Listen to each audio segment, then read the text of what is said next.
Davis speaks softly tonight. He thanks everyone for returning and wonders where they're listening from this evening. His tea rests beside him, cooling in the quiet, and he leans in, just a little, to share the beginning of a gentle mystery. It started with a blue thread on a warm cottage hearth, a thread no one claimed and no one expected, and nothing about that thread was quite what it seemed. Early evenings settled over Street Mary Mead with a quiet that felt familiar and steady. The last of the window light thinned across the hedges, soft and low. Inside her cottage, Miss Marple sat near her small lamp with a worn glove in her hands. The stitches were loose along the thumb, and she worked them back into place with patient movements. Her needle rose and fell in calm rhythm. Nothing rushed, nothing strained. It was the sort of small task that fit the hour. The kettle hummed in the kitchen, a low, steady sound. A sound she liked. It meant warmth. It meant tea soon.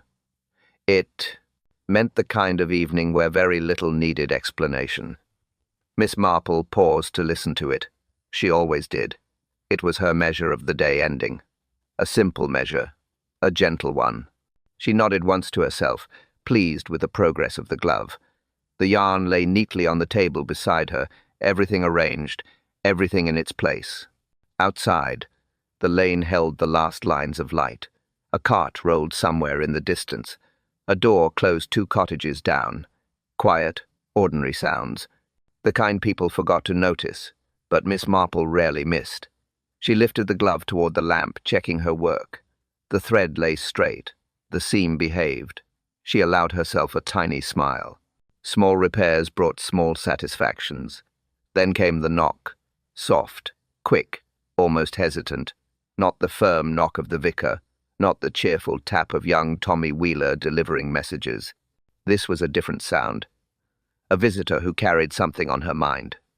Miss Marple set the glove aside and rose. Slowly, smoothing her skirt as she moved through the sitting room, the kettle hummed on. She opened the door. Mrs. Tilbury stood there with her shawl wrapped close, though it was not cold enough to need it. Her face looked neatly arranged, but her eyes did not match the arrangements. They held worry. They held something unsettled, something she had tried to leave at home but could not. Miss Marple knew the signs at once. She had seen them in many women over many years. Something was wrong. Something small now, but not small to the person carrying it. "Good evening," Miss Marple said gently. Mrs. Tilbury nodded. "I'm sorry to trouble you. I know it's early. I know you were settled. But something is wrong at home, and I cannot explain it. I simply cannot."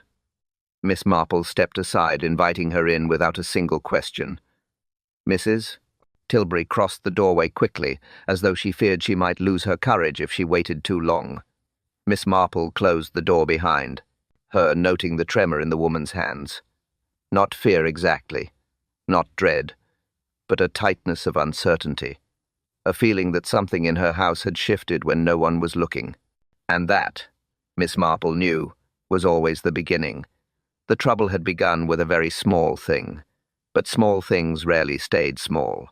Miss Marple reached Tilbury Cottage just after dusk, walking the short path with steady steps. The cottage lights glowed softly through the lace curtains, warm and inviting, though the mood inside would prove less so. She tapped once on the door and let herself be shown in by Mrs. Tilbury, who tried to compose her expression, but worry still clung to the corners. The kitchen held its usual comforts. A warm stove, a quiet fire in the small grate, the faint smell of bread from the morning's bake. But something felt slightly off. Not wrong exactly, just shifted, as though a familiar picture had been nudged an inch to the left. Miss Marple noticed these things. Mr. Tilbury sat at the small kitchen table, the newspaper spread wide in front of him.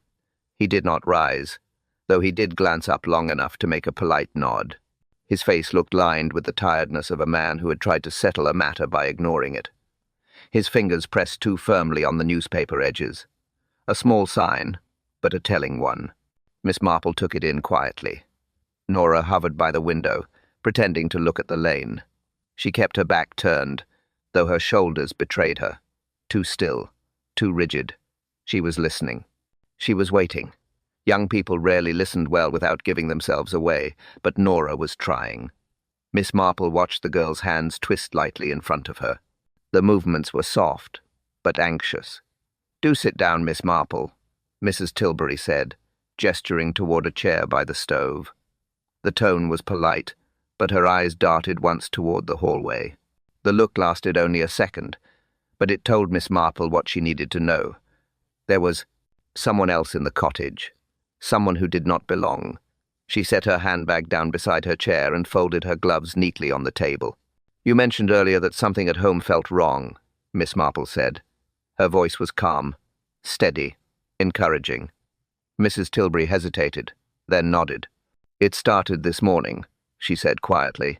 "Just after breakfast, we had an unexpected visitor." Mr. Tilbury shifted in his seat, the newspaper crackling. He did not look up. Nora turned slightly from the window, though she tried to hide the movement. "A cousin," Mrs. Tilbury continued. "From London. She arrived without warning. Said she needed a place to stay for just a day or two. We were surprised. She and I haven't been in touch for years, not since the family wedding 6 summers ago." Miss Marple waited. She knew the rest would come in its own time. Mrs. Tilbury clasped her hands. "And now the whole house feels different, as though she brought something with her, something heavy, something unsaid." Mr. Tilbury let out a breath he didn't mean to betray. Nora lowered her head. Miss Marple watched them all quietly, and already the house felt altered. Miss Marple sat quietly in the warm kitchen, letting the room settle around her. The fire made a low, steady sound. The stove ticked as it cooled. The scent of bread still lingered from the morning. All ordinary things, all familiar things. Yet her eye moved gently from detail to detail, noting the places where the familiar had shifted. She noticed a teacup near the sink, washed too recently, still damp near the base, still carrying a single bead of water along the rim. Mrs. Tilbury was not the sort to rush her washing. She believed in letting dishes air dry by the window. A damp teacup meant someone else had washed it. Someone in a hurry, someone uneasy. Her gaze moved to the hearthrug. It sat slightly crooked, a small tilt to the left. Not enough for most to see. Enough for Miss Marple. Mrs. Tilbury kept her home tidy in a gentle, natural way. Not overly neat, not careless. A crooked hearthrug suggested someone had crossed it quickly. Perhaps more than once. Perhaps in agitation. These small signs often spoke more clearly than people did. Then she noticed the scent, a faint touch of lavender, not the kind Mrs. Tilbury used in her drawers. Hers was softer, almost powdery. This lavender was sharper, more perfumed, more deliberate, a scent worn by someone who wanted to be noticed without seeming to want it. Miss Marple had known many such ladies over the years. The scent rested lightly in the air near the hallway. Someone had passed through not long before. Mrs. Tilbury hesitated near the stove, smoothing her apron. Nora remained by the window, pretending to watch the lane. Mr. Tilbury folded and unfolded the same page of his newspaper. All were waiting for something, or someone. A sound carried from the stairs. A light footstep, not Mrs. Tilbury's, not Nora's. A quick practice step, then another, then the soft glide of someone making an entrance with care. Miss Evelyn Snow appeared in the doorway with a brightness that did not match the room. Her clothes were neat, too neat. Her hair arranged with a precision that seemed made for occasions, not for a quiet village visit. Her smile arrived before she did, placed carefully on her face. She greeted them all a little too warmly, a little too quickly, as though warmth was a shield rather than a feeling. "Such a lovely evening," she said lightly. "I thought I might come down and see if anyone wanted tea." Her eyes moved across the room. They rested on each person for a second too long. A watchfulness disguised as friendliness. Miss Marple saw it at once. The careful posture, the bright tone, the way her hand lingered on the doorframe, steadying herself without seeming to. Miss Marple acknowledged her with a polite nod. She had known many faces that carried that same brightness. brightness used to hide something beneath. Miss Marple had known that look, and it never meant comfort. The room held a warmth that should have meant comfort, yet Miss Marple felt the strain sitting just beneath the surface. Mr. Tilbury adjusted his newspaper again, though he had not read a single line since she arrived. His jaw tightened with each small movement. He insisted, with quiet firmness, that nothing was wrong. He said it twice. Then a third time, as though repetition could turn uncertainty into truth. His voice remained polite, but the edge beneath it betrayed him. He wanted stillness. He wanted normalcy. He wanted whatever trouble was creeping into his house to disappear simply because he denied it. Mrs. Tilbury, standing near the stove, shook her head softly each time he spoke. She insisted something was wrong. She said it with the tone of a woman who knew her home well. She spoke carefully, choosing her words like someone afraid of causing alarm but more afraid of ignoring a warning. Her hands held the edge of her apron, twisting it slowly. She tried to keep her voice steady, but her eyes flicked toward Miss Evelyn Snow with every pause. A sign. A question. A quiet plea for someone else to see what she saw. Nora, still near the window, refused to meet anyone's gaze. Her eyes stayed on the lane. Her shoulders stayed stiff. She answered no questions. Not directly. Not even when her aunt tried to draw her in. The girl kept turning the curtain between her fingers, twisting it tightly, then smoothing it out again. A restless rhythm. Miss Marple noted the pattern. Young people often revealed more through silence than speech, and Nora's silence revealed plenty. She did not want to speak because speaking meant choosing a side. Miss Evelyn Snow, for her part, remained bright. Too bright. She smiled at all the wrong moments. She smiled when Mrs. Tilbury expressed concern. She smiled when Mr. Tilbury dismissed it. She smiled when Nora refused to speak. A smile in the wrong place often carried its own meaning. Evelyn used hers as a sort of curtain, something to draw attention away from herself, something to soften suspicion, something to appear harmless. Miss Marple had met many women who smiled like that. It never came from ease. It came from calculation. A quiet disagreement took shape. It did not rise in tone. It did not fill the room. It sat under the surface, steady and present. Mr. Tilbury insisted his cousin's visit was nothing more than a social drop-in. Mrs. Tilbury insisted there was more to it. Nora's silence suggested she knew something she wished she didn't, and Evelyn's cheerful poise suggested she would rather keep it hidden. Miss Marple watched them with gentle attention. No one shouted. No one stormed. The conflict lived in the pauses, in the glances, in the breath between sentences. Kindness sat on their words, but fear sat underneath. The fire burned low in the grate, giving off a steady warmth that filled the small sitting room. Miss Marple let her eyes move gently across the space, noticing the small comforts of the Tilbury home. A knitted shawl folded on a chair, a tin of biscuits on the mantel, Mr. Tilbury's boots placed neatly by the door. Everything in its familiar place. Almost everything. She took one quiet step toward the hearth and paused. Something small, very small, rested near the brass poker. A touch of color out of place. She bent a little, careful not to disturb the rug, and lifted the poker just enough to see beneath it. There, caught under the narrow edge, lay a loose blue thread. Not wool, not cotton. Something finer, something smoother. She touched it lightly with one gloved finger. The material felt delicate. A thin, elegant weave, not the kind used for scarves in the village, not the kind found in simple, everyday clothing. Something from a dress or a blouse made for evenings out in town. Mrs. Tilbury did not own such things. Nora did not either. Mr. Tilbury certainly had no connection to it. Miss Marple knew the wardrobes of Street Mary Mead rather well. A thread like this did not belong to them. She straightened slowly, letting the thread rest where it lay.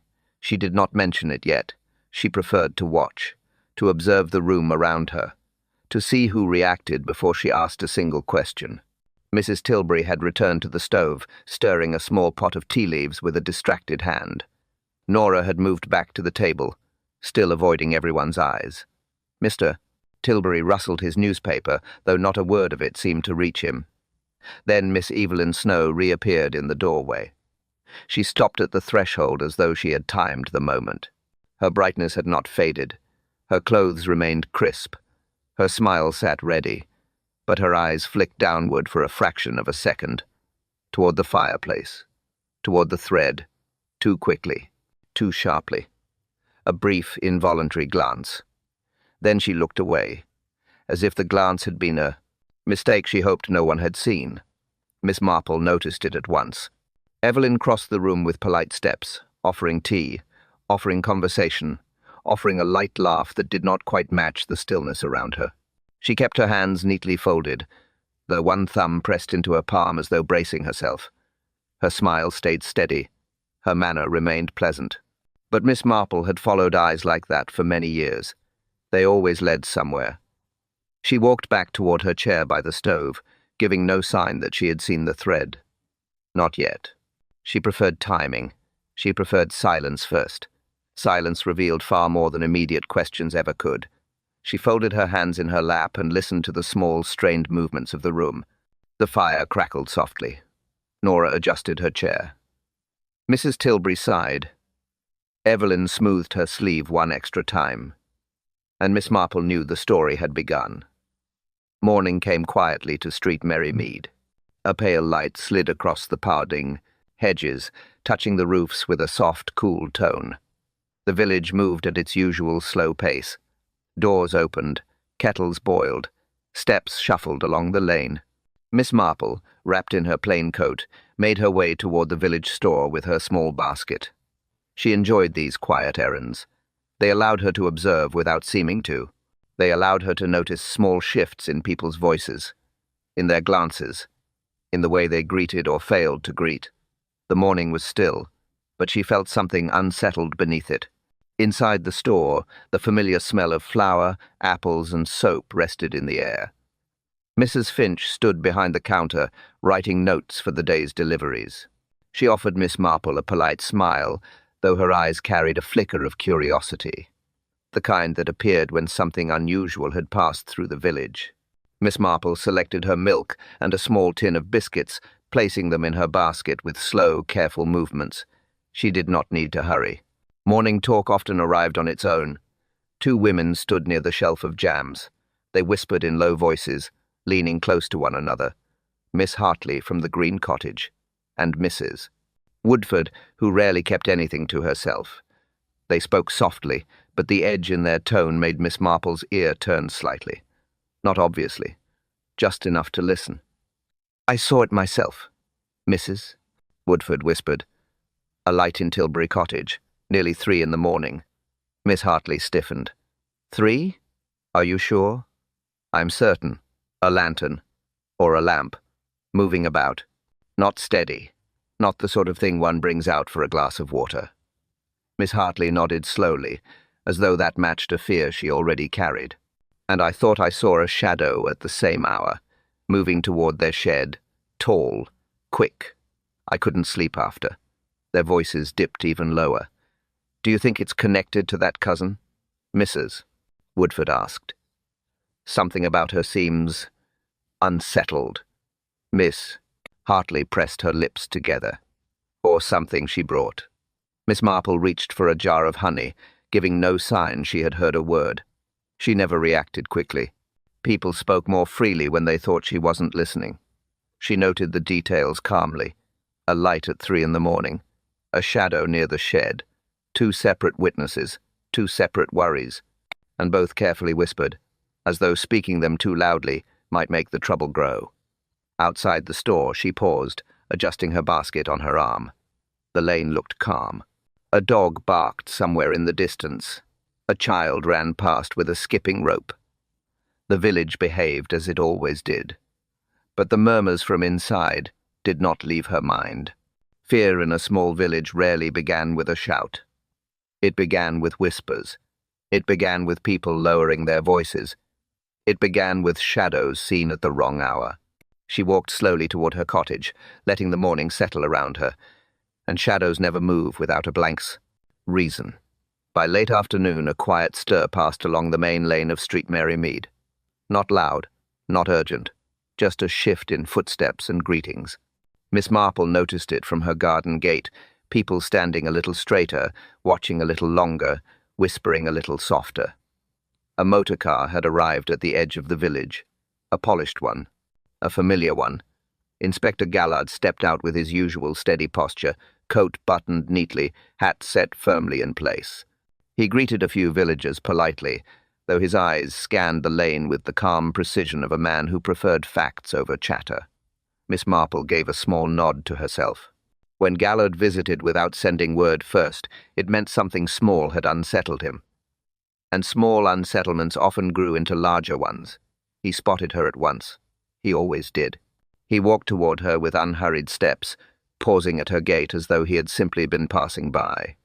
"Good afternoon, Miss Marple," he said, his tone warm but edged with thought. "I wonder if I might borrow a moment. Informally, of course." Miss Marple set down her garden shears and folded her gloves neatly. "Of course, Inspector. You are welcome." She led him toward the small bench near her roses. He sat carefully, leaning forward with hands clasped. It was a familiar posture, the posture of a man carrying a slight puzzle. "We've had a minor matter arise at the Western estate," he began. "Nothing dramatic, nothing alarming, but curious enough to bring me here." He paused. He preferred his words measured. "A piece of jewelry has gone missing. A brooch, blue enamel, shaped like a small flower." Miss Marple listened quietly, giving no reaction beyond a small tilt of her head. The description settled in her mind with soft weight. A blue enamel flower. She waited for him to continue. "Lady Weston believes it was taken during a small gathering 3 nights ago," Gallard said. "Nothing formal. A few guests. Friends. A cousin visiting from town, staff in and out, the usual movement. She didn't notice the brooch missing until the next morning." Miss Marple folded her hands on her lap.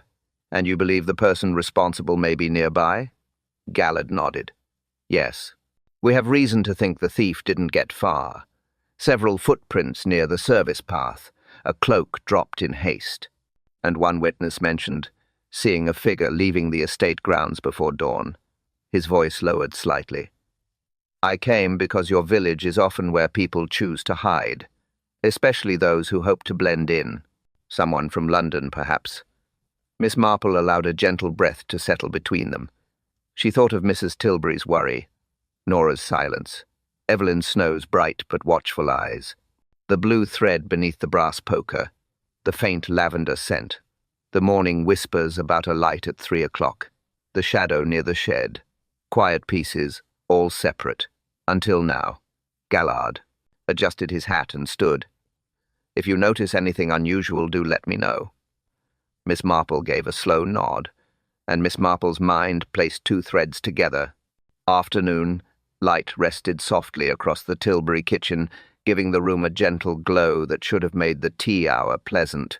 But the ease was not there. The chairs sat too stiffly. The air held a quiet strain. Miss Marple accepted her cup from Mrs. Tilbury, thanking her with a small nod, and settled into the chair nearest the window. The tea smelled warm and familiar. The atmosphere did not. Evelyn Snow stood by the tray with a practiced smile, lifting the teapot with careful hands. Too careful. Her hand hovered one extra moment before tilting the pot. Not a tremor, not a shake, just a layer of caution that did not fit a simple afternoon tea. Nora kept her distance, choosing a chair farther from the tray than necessary. She avoided looking at Evelyn entirely. When spoken to, she answered in single words. When not spoken to, she watched the floor, her shoulders angled away, her breathing shallow. Miss Marple noticed the small signs. Young people hid discomfort poorly, and Nora was deeply uncomfortable. Mr. Tilbury sat near the stove, stirring his tea without drinking it. His spoon moved in a steady circle, tapping lightly against the cup each time it reached the edge. A steady rhythm. A rhythm meant to anchor himself. He glanced toward the window twice, then toward the hallway, then toward his boots near the door. His mind was not on the tea. It was on something outside. Something waiting, or something he feared might be waiting. Evelyn handed him a plate of biscuits. He thanked her with a tight smile, though his jaw did not relax. She lingered beside him a second too long, as though waiting for approval or reassurance. None came. The room felt divided into small, quiet islands, each person standing only loosely connected to the next. Then Mr. Tilbury rose abruptly. "I ought to fetch something from the shed," he said. His tone was casual but not natural. "Won't be a moment." No one answered. Mrs. Tilbury looked at him with worry. Nora looked at him with dread. Evelyn looked at him with a brightness that did not match his tension. Miss Marple simply watched him leave, her eyes following the slight tremor in his hand as he reached for his coat. The door closed behind him. Silence followed. A stretched silence. A silence that grew heavier with each passing second. Then came the clatter. Loud. Sudden. Metal striking wood. Something falling. Something else shifting with it. The sound tore through the quiet, and Nora jumped in her chair. Mrs. Tilbury pressed a hand to her chest. Even Evelyn's smile faltered for a heartbeat before she forced it back into place. Mr. Tilbury returned moments later, pale beneath the eyes. He brushed off his coat too briskly. He claimed it was nothing at all. He sat down. He lifted his cup. His hand shook just slightly. No, one believed his explanation. Yet no one challenged it. Miss Marple watched the strain weave itself through the room, but pretending rarely holds for long. The air outside Tilbury Cottage held the mild chill of late afternoon. A calm, ordinary quiet. Birds settled along the hedges. A faint breeze moved through the narrow lane. Miss Marple stepped out with steady steps, letting the door close softly behind her. The light clatter from the shed still lingered in her mind. Mr. Tilbury's pale face lingered even more. She walked toward the small wooden structure at the back of the property, her shoes pressing lightly against the gravel. Nothing hurried, nothing loud. She preferred to see a place before questions were asked. Sheds, she knew, often held more truth than drawing rooms. The shed door rested slightly open. Not wide, not shut, just ajar in the kind of way that suggested someone left in haste. She eased it open with one gentle push. The inside held the usual clutter of a village, household. Garden tools hung along the wall. A stack of old crates leaned near the corner. A coil of rope. A pair of muddy boots. Nothing seemed disturbed at first glance, yet Miss Marple felt the air shift around her, a small sense that something new had entered the space. She stepped forward and let her eyes adjust. A few sacks lay piled near the back, covering something dark, something fabric. Edges showed where they hadn't fully concealed it. Miss Marple lifted one sack carefully, folding it aside. Beneath it, half hidden, lay a coat. Not Mr. Tilbury's, not the kind he would own. This coat held a smoother weave, a finer cut. City tailoring. She knelt slightly, brushing away a thin layer of dust from one sleeve. The pocket had been torn. Not worn out, not frayed, torn. A rough seam burst open, as though pulled too quickly, or caught on something sharp during a hurried movement. She leaned close. And there, clinging to the inside edge of the pocket, lay a tiny strand of blue thread. The same blue, the same weave, the same fine texture she had seen beneath the brass poker. She touched it gently. The fabric was unmistakably similar. A single thread had remained behind at the hearth. Another now waited here, as though marking a quiet trail someone hoped no one would follow. She lowered her hand and lifted the coat slightly. A faint scent drifted upward. Not earth, not dust. Lavender. The sharper lavender she had noticed near the hallway. The scent Evelyn Snow wore. She folded the coat back into place, arranging the sacks as she had found them. She never disturbed more than she needed to. She preferred people to reveal themselves, rather than be pushed. She walked slowly toward the shed door, letting each detail settle in her mind. A torn pocket, a hidden coat, a blue thread, a familiar scent, quiet signs, each one small. Yet together, they shaped something larger. She paused at the threshold, listening to the soft rustle of leaves above, and now the thread had a direction. The evening settled over Tilbury Cottage with a heaviness that did not belong to the hour. Miss Marple remained near the kitchen table, her hands folded neatly, her expression calm. The family moved about her in slow, uneasy circles. Voices dropped, steps softened. Even the ticking of the small wall clock seemed louder than usual. She waited, knowing that people often spoke most freely when the quiet pressed too close, and the quiet in this cottage pressed everywhere. It was Nora who approached her first. The girl stood near the doorway, twisting the edge of her sleeve. She looked young in that moment, younger than her years. She leaned closer to Miss Marple, lowering her voice to a whisper meant only for 2 ears. "I don't like her," she said. "I don't trust her. She watches everything. She watches me when she thinks I'm not looking." Nora's breath trembled. "I fear her, Miss Marple. Truly, I fear what she wants from us." Miss Marple touched her hand lightly. "Thank you for telling me, dear." Nora nodded, hurried away, and sat near the window, curling her legs toward herself as though protection could be found in smaller spaces. A few minutes later, when Nora had gone upstairs, Mrs. Tilbury came to Miss Marple with the same tightness in her face she had worn earlier. She closed the kitchen door softly behind them before speaking. "I fear my husband is hiding something," she confessed. Her voice was low, almost breaking.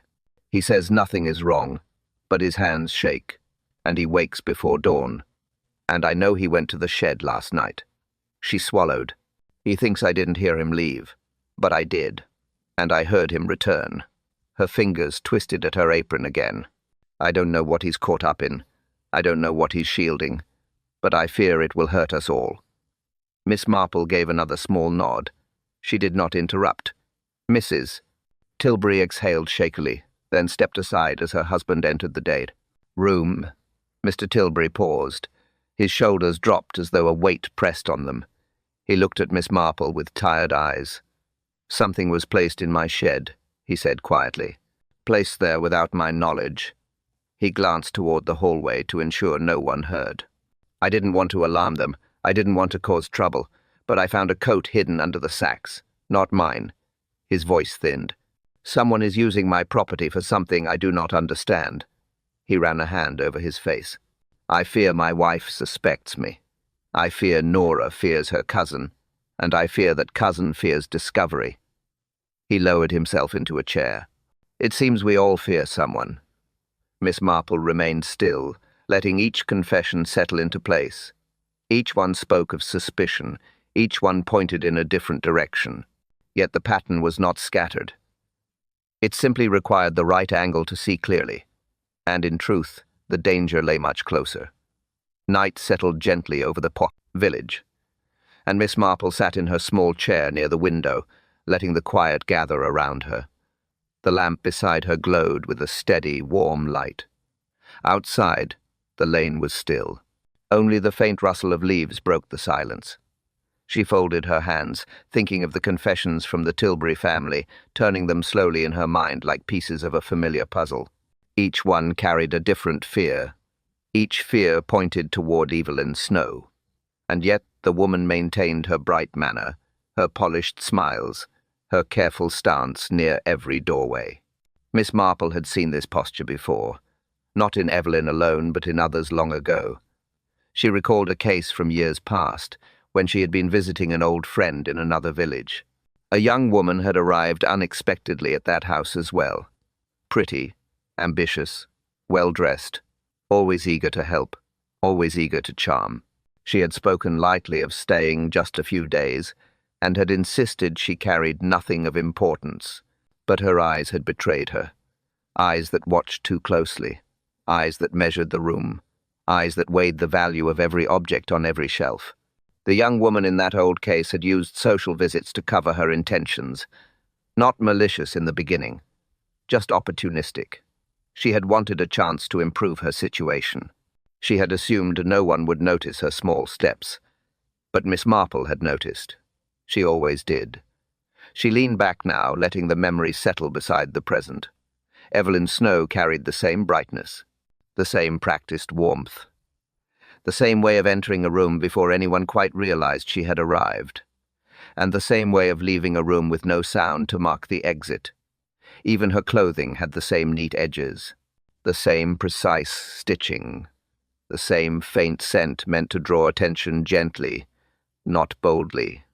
Lavender then, lavender now, a small echo across the years. Miss Marple closed her eyes for a moment. She remembered the thread she had found, beneath the brass poker. She remembered the torn pocket on the coat hidden in the shed. She remembered the brooch described by Inspector Gallard, a blue enamel flower, a piece of jewelry that would match fine evening wear, a piece of jewelry someone from a modest village would not naturally possess. But a woman from London, a woman who wished to appear dignified while hiding financial strain, yes, that matched the pattern entirely. She considered Evelyn's smile, too ready, too bright, a shield more than a greeting. She considered Evelyn's glances, quick, sharp, controlled, and she considered her visit.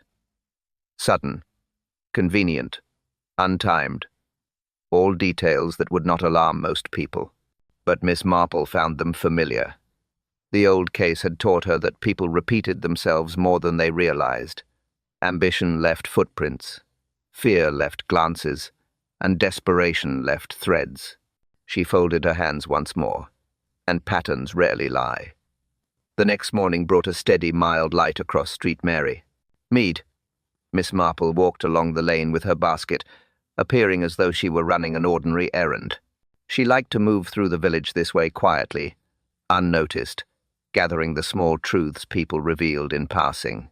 The western estate sat just beyond the far hedge, and its path curved neatly toward the servants' entrance. As Miss Marple approached, she saw a young maid standing there, tying up bundles of laundry for collection. The girl looked nervous. She kept glancing toward the main house, then back toward the lane, as though caught between speaking and staying silent. Miss Marple greeted her with gentle warmth. "Good morning, my dear," she said. "A busy day, I see." The maid hesitated. She shifted the basket in her hands, then lowered her voice. "Miss Marple, may I say something?" Her words trembled slightly. "Something I didn't mention to the inspector yesterday." Miss Marple nodded with calm patience. "Of course. You may say anything you wish." The maid glanced once more toward the house, then stepped closer. "There was a woman outside the estate 2 nights before the brooch vanished." She swallowed. "And she wasn't a stranger." Miss Marple's eyes softened. "Do you recall her appearance?" The maid nodded quickly. "Oh, yes. Very well. She was dressed neatly. City clothes. A coat with a fitted waist. A scarf tucked just so. And she moved like someone familiar with the grounds. Not lost. Not hesitant. As if she'd been there before." The girl tightened her grip on the basket. She walked near the service path, stopped by the side door, looked around, then left as quietly as she'd come. Miss Marple studied her gently. "And this woman, did she resemble anyone in the village?" The maid exhaled slowly, as though releasing a weight. She looked very much like the cousin staying with the Tilburys, Miss Evelyn Snow. Her voice dropped further. "I didn't want to say anything at first. She seemed so pleasant, so polite. But she knew the way around the estate, too well for a guest from London." Miss Marple listened without interruption. She knew the Western estate did not open its doors freely. Anyone who moved confidently near the service entrance either worked there or had visited before for reasons not publicly known. The maid continued speaking, her voice small. "I thought she had come to see someone, a friend, or perhaps a gentleman. I didn't consider theft, not until the brooch disappeared." Miss Marple gave a quiet nod, letting the pieces align themselves in her mind. Evelyn had arrived suddenly, carried a bright smile, hid a coat, left threads behind, avoided direct questions. And now she had been seen near the estate days before the theft. The pattern deepened, the shape became clearer. But something else pressed at the edge of Miss Marple's thoughts, something missing that had not yet been named. The maid gathered her laundry and hurried back toward the house. Miss Marple remained still a moment longer, letting the silence settle, and the brooch's absence was not the only absence. The evening meal at Tilbury Cottage began with a quiet that felt too heavy for the hour. Mrs. Tilbury had laid the table neatly, placing each fork and napkin with care. though her hands moved more slowly than usual. Mr. Tilbury sat with his chair angled slightly away from the window, as though trying not to look at the shed outside. Nora placed a pitcher of water on the table, her shoulders hunched, her gaze focused on the floor. Evelyn Snow stood near the sideboard with a polite expression arranged neatly upon her face. Miss Marple observed the room without seeming to. The house carried a strain that pressed into every corner. They took their seats. The plates clinked softly. The fire made a low sound behind them. Mrs. Tilbury reached for the serving spoon, but her hand paused in mid-air, distracted by something unspoken. The room felt suspended. Each movement looked careful. Each breath sounded measured. Then Nora stepped toward the cupboard to fetch a set of small spoons. She never finished the task. A sharp cry escaped her. Not loud, not dramatic. Just a thin, startled sound that cut through the weight in the room. Everyone turned at once. Nora stood rigid in front of the open drawer, her hand pressed against the wood as though holding herself steady. Her face had gone pale. She stared down into the drawer, unable to speak. Mrs. Tilbury rushed to her side. "Nora? What is it?" Her voice wavered. Nora lifted a trembling finger toward the contents of the drawer. Inside, resting on the folded dishcloths, lay the blue enamel brooch. Placed carefully, placed deliberately, placed where it could not be missed. The small flower-shaped piece shimmered faintly under the warm kitchen light. Too bright for the humble drawer. Too fine for this modest household. It did not belong there. It had no reason to be there. And yet, it lay at the center as though set for display. Mrs. Tilbury covered her mouth. Mr. Tilbury froze, his chair half-turned, his face drained of color. Nora stepped back as though the drawer itself had grown dangerous. Miss Marple leaned slightly forward, observing without touching, her eyes narrowing just a fraction. She noted the placement, the angle, the tidiness around it. Someone had meant for it to be seen. Evelyn Snow approached slowly, hands folded in front of her. Her posture was too still, too arranged. She looked down at the brooch without any outward shock, without any denial, without even a gasp of recognition. She merely stared. A long, thin silence formed around her. No one spoke. No one moved. The air thickened with quiet fear. Mrs. Tilbury whispered Evelyn's name once. Just once. Evelyn did not answer. She kept her gaze fixed on the drawer. Her smile was gone. Her voice was gone. Her composure strained but intact. Miss Marple watched her carefully, taking in every detail. The silence, the posture, the stillness. And silence can be louder than guilt. Inspector Gallard arrived just after 7, his coat still carrying the coolness of the evening. The Tilbury cottage, though warm with lamplight, felt tense the moment he stepped inside. Chairs had been drawn closer to the center of the room. The fire glowed softly. The air held a strain that no one tried to hide. Mrs. Tilbury wrung her hands near the hearth. Mr. Tilbury stood with his back straight, as though preparing himself for something he could not quite name. Nora sat small and silent on the edge of a chair, her eyes lowered. Evelyn Snow remained near the far wall, her posture tidy, her expression carefully arranged, though the color had drained from her cheeks. Miss Marple stood by the window, hands folded in front of her, watching the room settle. She waited for the inspector to speak first. He always did. Gallard glanced around the gathered faces, his gaze calm but firm. "I understand you found something during supper," he said quietly. Mrs. Tilbury gestured to the kitchen drawer. "The brooch, Inspector. The one from the Western estate." Gallard nodded, stepping forward to examine it without touching. "Placed, not dropped," he murmured. "Set where it could be seen." His eyes moved from the drawer to each person in turn. "We will speak plainly tonight." Miss Marple stepped away from the window and approached with gentle calm. "Inspector," she said softly, "if I may request permission to speak before questions begin." Gallard inclined his head. "Of course, Miss Marple. Please do." She turned toward the family first. "The brooch was not stolen by any member of this household. It was planted." Her voice remained steady. "Placed in the drawer to shift suspicion. To buy time. to redirect attention away from the person who carried it into this cottage. Mr. Tilbury looked up sharply. Planted? But why? Miss Marple folded her hands. Because someone needed a hiding place.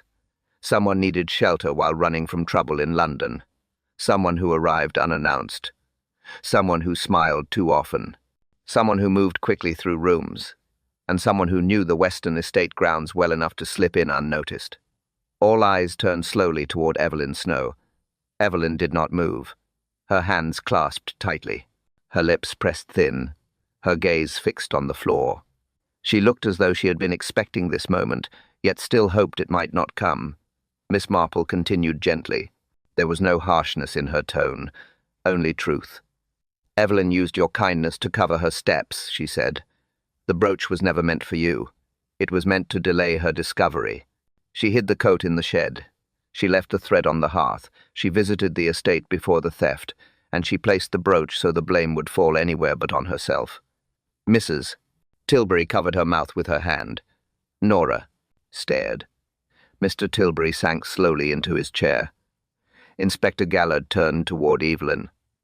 Is this true? Evelyn did not answer. Her face remained pale, her breath shallow.